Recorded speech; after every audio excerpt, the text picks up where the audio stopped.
Welcome back. This is part two of our basic music theory lesson, learning the notes on the guitar.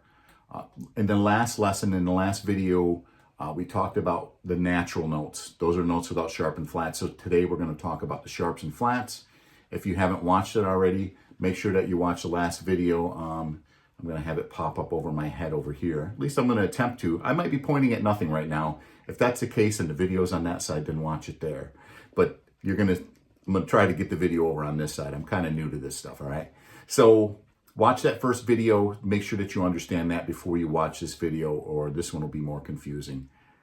Anyway, here we go. We're going to look at the piano again first, and then we're going to come back to the guitar.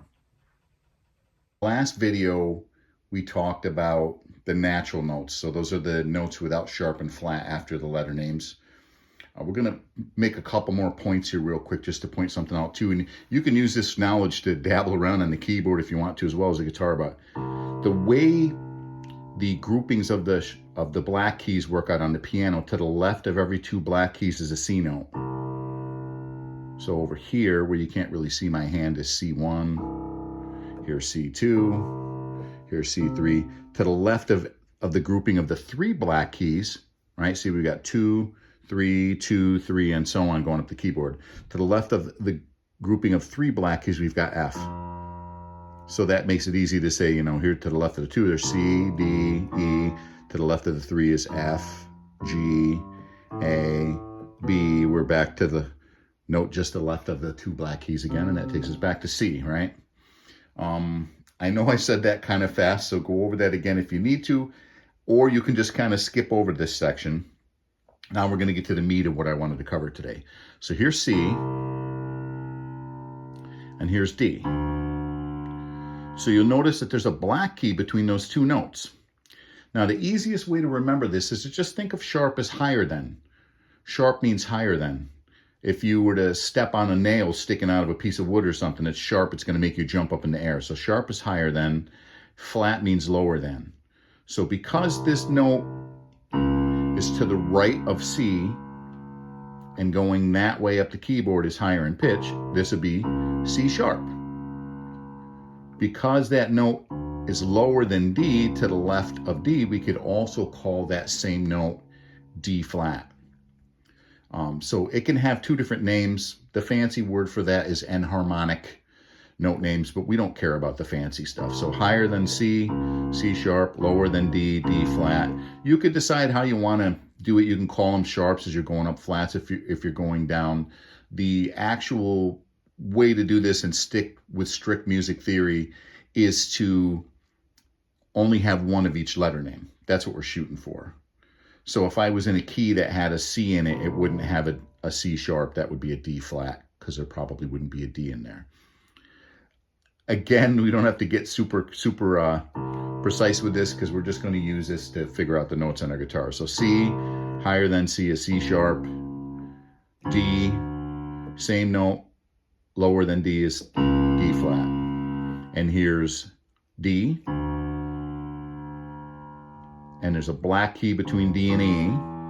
So that could be called what? It could be called higher than D, right? So what did we say that was? We said that would be D sharp. Or we could think of it as lower than E, so it would be E flat. Now here's one of our two pairs of neighbors we talked about. So there's no black key between E. So there's no E sharp or no F flat. There are ridiculous situations where we could have that if we worked out through this the cycle of fifths or circle of fifths far enough, but we're not going to do that. We're going to tell ourselves that there is no such thing as an E sharp or an F flat. So here's F, here's G. So the note between them two is going to be higher than F, so we could call it F sharp, or lower than G, so we could call it G flat. Those are both the same note. One note, two names. Here's G, here's A. On the guitar, that would be 2 frets apart from each other, a whole step apart, right? So here's G, a half step above G, we could call it G sharp. Here's A half step or 1 fret on the guitar lower than A would be A flat. I'll go back to A again. Here's B. This key here is higher than A, so we could call it A sharp. It's lower than B, so we could call it B flat. And now we're back to our other neighbor note. Here's B, here's C. There's no B sharp, there's no C flat. Again, I'm going to put the disclaimer in here because I know there's going to be some know-it-all that might decide they want to say it, but for our purposes of keeping things simple, we're going to say that that's true.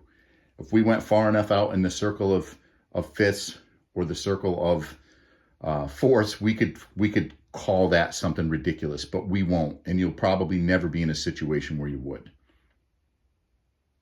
Now let's take this and let's apply it to the guitar. So let's fill in the sharps and flats on the E string on our guitar. So we had open unfretted string is E, right? E and F was one of the two pairs of neighbor notes, so the first fret will be F. We said the F and G were a whole step apart, so the third fret will be G. So if the first fret is F and the third fret is G, the note in between the second fret is higher than F, so what would we call that? If you said F sharp, you're correct. If not, go back and look at the piano section again. And it's the second fret is lower than G, it's a half step below G, so that would be G flat. So that would be the key, the black key in between F and G on our piano. Higher than F, lower than G. So hopefully this is starting to make sense. In the last video, I told you to memorize just the natural notes. E, F, G, A, B, C, D, E. And then you can calculate the sharps and flats. If I'm at the third fret, if you're at the third fret with me, and we know that that is G, and the fifth fret is A, then the fourth fret would be higher than G, so we could call it G sharp. It would be lower than A, and we could call it A flat. And again, memorize the natural notes first, calculate the sharps and flats. Don't memorize all of them. You're making yourself do way too much work. And once you really get the natural notes down, you can calculate those sharps and flats almost instantaneously. It'll be really, really, really powerful for you and save you a lot of work initially. Fifth fret is A, seventh fret is B, sixth fret is higher than A, so it's A sharp. Or it's lower than B, so it's B flat. We could call it either one. Seventh fret was our B. Eighth fret was our C. They're a half step, one fret apart. There's no sharp or flat in between them, contrary to, what the music theory nerds might want to say and stuff. If we carry this really far out in the circle of fifths or fourths, like I said, let's not worry about that because you're not going to really do that. At least not if you're here watching my videos. It's probably not something you're going to give a crap about later on. So here's the 8th fret is C. The 10th fret is D. The 9th fret is lower than D, so it's D flat, or higher than C, so it's C sharp. 10th fret is our D. 12th fret is E, because the double dot, remember we said repeats all of the octave of the open string. So our 11th fret is going to be higher than D, so it'll be D sharp, or lower than E, so it'll be E flat. And once you get up to the 12th fret, the patterns all repeat. So 13th fret would be F, 15th fret would be G, so the 14th fret could be called either F sharp, because it's higher than F, or G flat, because it's lower than G. In the last video, part of this lesson, I told you to go ahead for extra credit. You could figure out the natural notes on the A string. So let's go through them really quick, just in case you were a slacker and didn't do it. So you have that information too. Open string is A, open fifth string is A. A to B is a whole step, so that'll be 2 frets higher. So the 2nd fret is B. B and C are our neighbors, one of our pairs of neighbors, so it's a half step. So if 2nd fret is B, 3rd fret will be C. C and D are a whole step apart. So the 5th fret will be D. D and E are a whole step apart. So the 7th fret would be E, right? Because a whole step from the 5th fret, the D note. 2 frets, whole step, gives us E. E and F are another pair of our neighbor notes, right? So 7th fret was E. 8th fret was F. F and G are a whole step apart. So we're going to go from F at the 8th fret on the A string. Whole step is 2 frets, so there's our G. And then G to A is a whole step, so that brings us up to our 12th fret.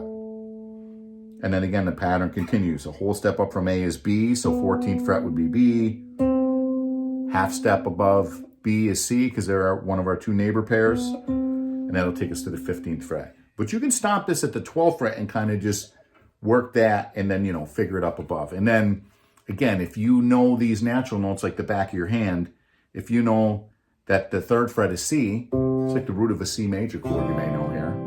Most of our open chords, the roots, the lowest note in the chord matches the letter name of the chord. So that's a C. And 5th fret was D. Then the 4th fret on the A string, we can call that C sharp because it's higher than C, or D flat because it's lower than D. So I hope that this really clears things up for you. Like I said, you don't really have to know the notes on every string. You could go through and do that.